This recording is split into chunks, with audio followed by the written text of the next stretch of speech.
Hi everyone, welcome to this week's Halton Hills housing update. So week number 2 of Brooke being on vacation. So again, no edits, so please bear with me. We're gonna dive right into the numbers. So much interesting stuff happening. So Georgetown this week had 16 sales.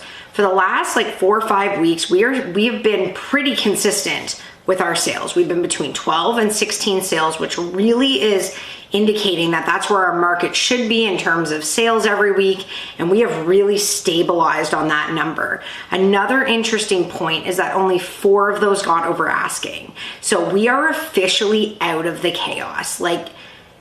Most weeks for all of 2022, we saw maybe 1 or 2 properties not getting over list, but it's just simply not working right now. There are not enough buyers, there's not enough demand. So we are seeing things listing at the price they should be listed at, and they're getting conditions and they're negotiating, and it's just a completely different market than we were in. But the bad news for sellers who are in this market is our inventory continues to climb. So we had 27 new active listings in Georgetown this week. And so that means our numbers are gonna be way up. So Acton this week had 4 sales and 8 new listings. So up there, Glen Williams had no sales, 1 new listing. Limehouse also had no sales and 1 new listing. The rural market had 2 sales and both of them got over asking, so that's interesting. They were rural properties under 2 million, which tend to be a little busier. So I'm not really surprised that there was some over askings there, but we're not seeing a ton transacting in the rural market because there's options in town. So good news for those sellers. There was 3 new listings this week in the rural market. So now looking at active inventory, this continues to climb. We are at I think all-time high since I've been doing these videos. We are up from 127 to 138 active listings in all of Halton Hills this week. So that's a really big number. It's not the biggest number I've seen in my career. I mean, I can remember times we were 160 plus listings in all of Halton Hills, but in comparison to where we were, that number is very high. Georgetown this week took another jump up to 96 active listings. So we are getting very close to having 100 active listings in just Georgetown. Insane. We were at, like I said, last week, 9, 10, 11 listings was a thing at the start of this year. So to be at 96 just shows how things have changed. Under 800,000 this week is down slightly to 8 active listings, but that's still a lot in that pocket. There's tons of condo townhomes available right now. So if you've been looking in that opening price point in Georgetown, you actually have some options. 800 to $1 million it took the biggest jump this week. It's up to 21 active listings. This pocket's interesting because it was always, you listed $899, you get like 1.2 million. And now it's not happening. And so there are tons of houses sitting under that million mark. You couldn't get a townhouse in Georgetown for 1.1 to 1.2, like our 3-story townhouses. And we've had a bunch transact in the 950 to million range the last few weeks. It is a very different market right now, especially on certain kinds of products. We have seen a 15 to 20% drop in some of the pricing.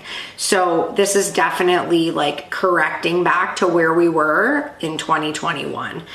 Now $1 million to 1.5. So this price point has been getting hammered with inventory. A silver lining here, we have 47 active listings this week, which is still crazy, but we are down from 49. So that price point didn't see the jumps it's been seeing week to week. What took a jump slightly was $1 million or 1.5 plus. We're up to 20 active listings in that price point from 17.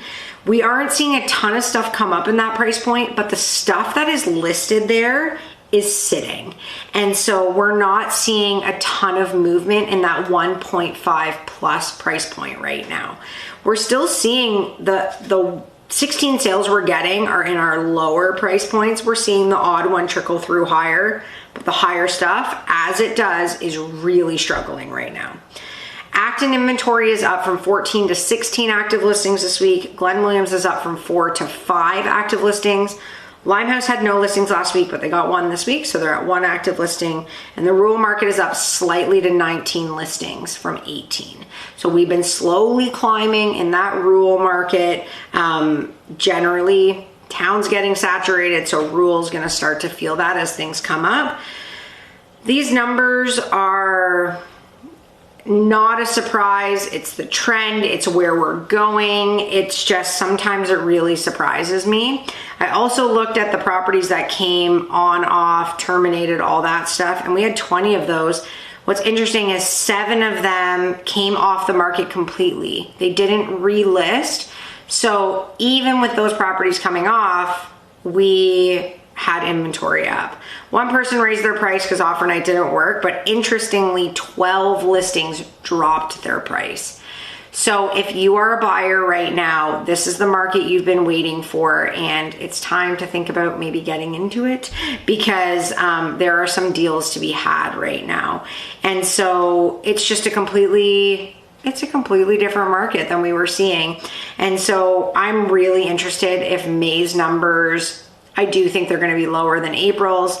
I can't wait to compare them to February and March, because what we're seeing is kind of insane, considering like all of that stuff was really not that long ago, and we just never thought we'd get out of it. And here we are, like, heartbreak, getting right out of that market and flipping into a buyer's market. So I'll be back next Tuesday with more details on the chaos that is happening, but the trend is definitely going towards inventory continuing to climb. I will say through the summer is when we usually see listings stop. And so through the summer, we might stabilize here, and we might come back to a busy fall if those people that want to cash out aren't there and we're just more in a balanced market. But as always, I'm always interested in the numbers, so I can't wait to see where this continues to go. So I will be back next Tuesday. Have a great week, everyone.